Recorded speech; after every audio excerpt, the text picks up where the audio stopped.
Alright, what's going on, internet? Stuff on Wheeler here, and today I'm going to go through a video on Conway's Game of Life. This was a project that was given to us in the middle of my time at Full Sail University, where we were tasked to program this under C Sharp. So if you don't know, Conway's Game of Life, you can see here in Wikipedia that it's a cellular automaton devised by this British man named John Horton Conway. What this means is like a way to look at life and a way to understand how things like advance or evolve, or how even like can be used for so many things like economic growth or behavioral patterns, all kinds of stuff. And it's actually really neat. It's a very deep subject, one that I won't bore or even attempt to get wrong in explaining to you today. So there's a few rules with the Game of Life. It's just a cell grid game. If you aren't familiar with it, you'll see it here soon. But it's a whole bunch of cells, almost like Minesweeper. And the deal is that every time you turn one cell on, that becomes now a live cell. And every cell has the chance to advance to the next generation as long as it has three neighbors. And it has to be exactly three. Under that, if it has fewer than that, it will die due to underpopulation. If it has more, then it will die due to overpopulation. You can see here that's pretty explicit here in the rules. So fewer than three neighbors dies due to underpopulation.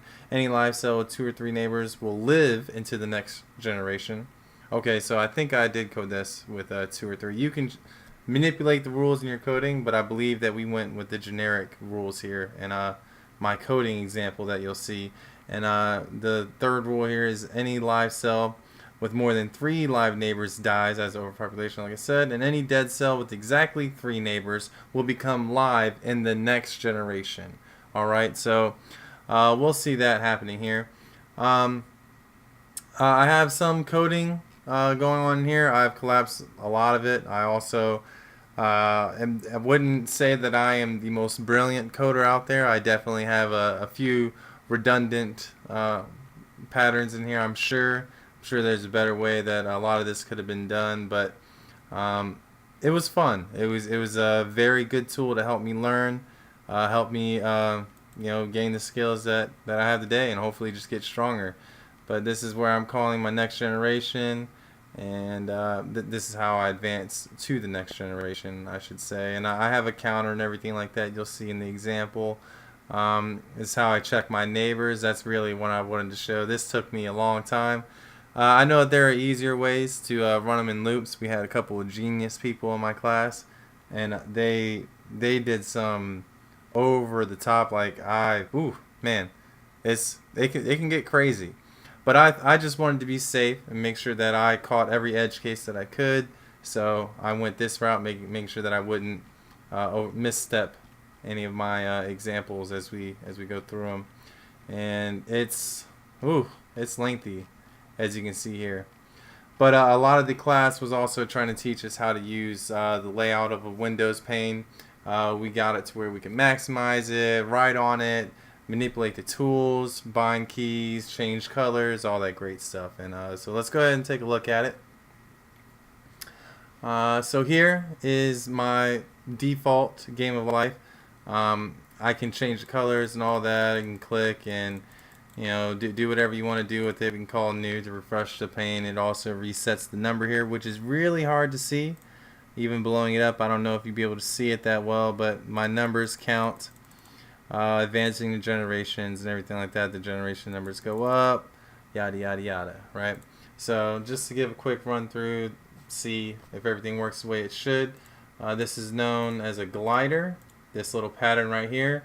It's just the unique way that the cells have their live neighbors here. So we got 3 and 2, and they'll turn on neighbors. They'll turn on dead cells next to them if there are 3 or more, right?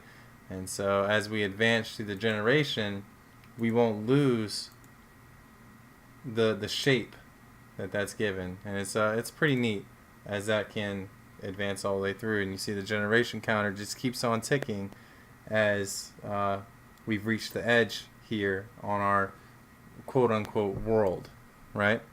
So we can reset that. And I can also show you, let's see, let's run through the tools. So as you can see here, under my tools and options, I've bound that to key F6. So that was, yeah, that's easy to do. I'm sure that's not very impressive at all. But I was able to manipulate the grid to where the user can come in and put in whatever numbers they want, and the grid will form itself to the user specifications. And neat little thing that we also did was we implemented a randomized seed, going from the time of day, the current seed that we're on, and I think that I have it randomly generating that, or just randomly picking a new seed. And if we just click on randomize, I'll go from time. So you can see that it just will randomly generate a number, and based on that number, as it goes to the next cell, we turn it on or leave it turned off all the way across. So that's a lot of fun. And then you can see the organized chaos, I guess you could say, of what Conway's Game of Life will do. And sorry, while that's running and you're getting a nice little show, I gotta plug my laptop in.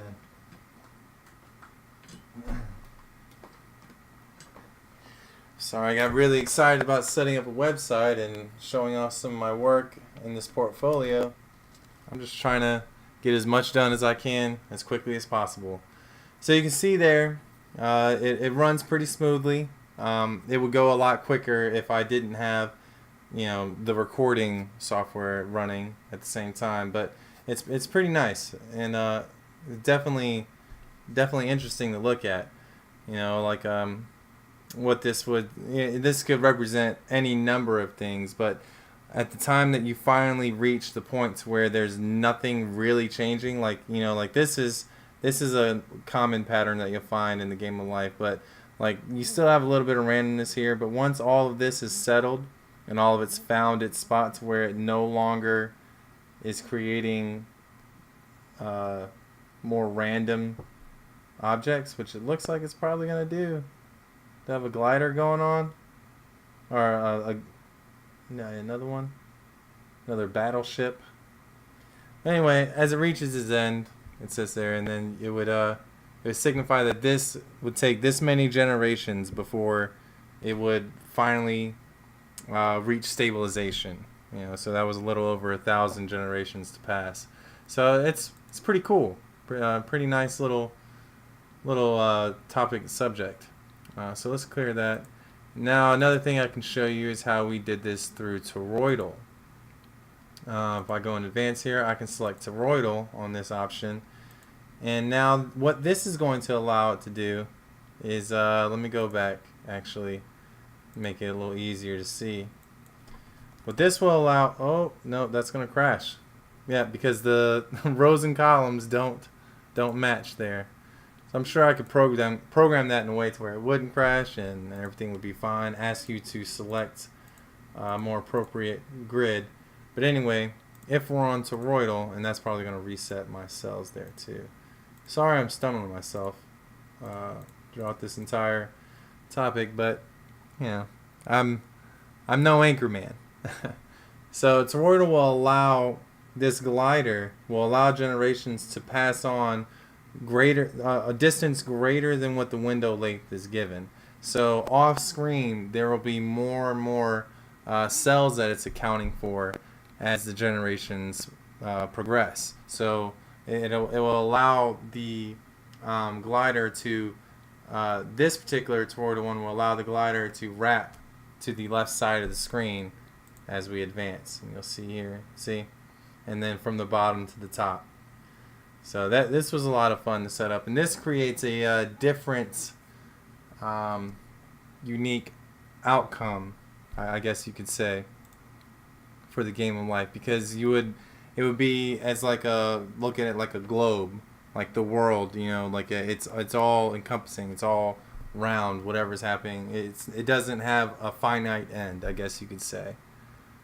And then we'll see what that looks like when I almost hit enter again and crash my program in the middle of this, which is, I'm sure it's something that you absolutely want to see in the middle of a video like this. But this would take a lot longer for it to find an end, because we're able to touch and manipulate the different random events happening on both sides of the screen. Um, you know, it would definitely take a few more generations, but that's not what we're not. I'm not here trying to teach the game of life, but just show some of the things that I've done. So you see the new button works.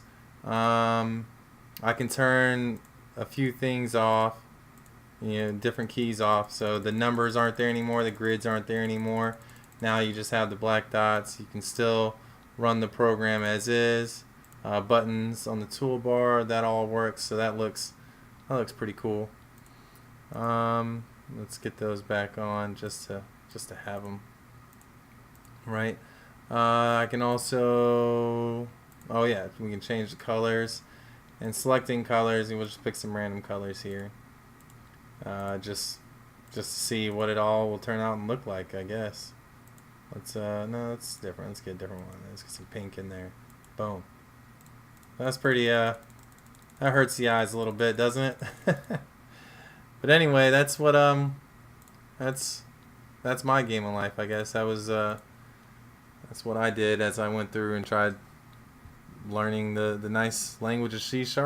How easy it was to take something so complex, and with so many like finite rules, but make something pretty decent, something that I'm extremely proud of to have done. This definitely helped run past a few learning curves, I guess I could say, when it comes to programming.